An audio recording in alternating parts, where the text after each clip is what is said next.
We'll start our second scenario question with Bishop Riley. Bishop, the term do more with less is heard frequently these days. Now, the city may be called to the test should an appeal over U.S. Census numbers fail. Programs and services may be subject to less funding. If mayor, how would you address that reduction?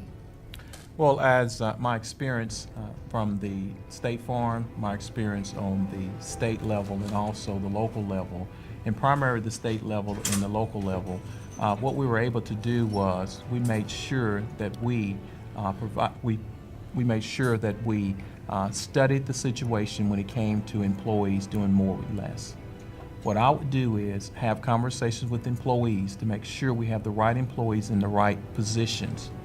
Then, if there is employees who are going to retire, close to retirement, maybe offer an incentive for those employees to retire.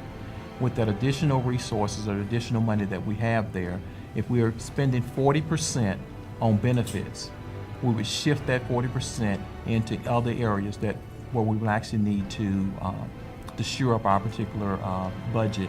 And then also what we would do is just make sure that we pay our employees properly, make sure we pay our employees with a living wage. Bishop Wright. There's several things that I would do as it relates to not cutting the police force and not continuing to let them be on furloughs and not cutting their salaries. They are our backbone in the community when it comes to safety. If you dial 911, you want to make sure one of those officers show up. Whether it's an emergency, whether someone's breaking in your house, you want someone to show up there. And I think we need to have employees that are happy and glad to come to work. And the things that I want to make sure that we do is make sure that they have the resources that they need.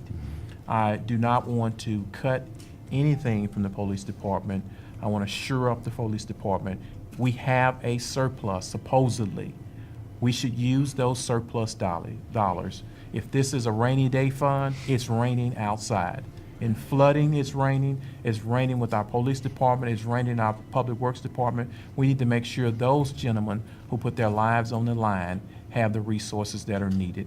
And the other thing that I would do to actually help them when it comes to manpower is make sure we implement community policing at a much more broader scale. I'll make sure that we have auxiliary police officers that are out there that can help those police officers when in some cases there's only 2 police officers, 3 police officers on the street at a given time in this particular city.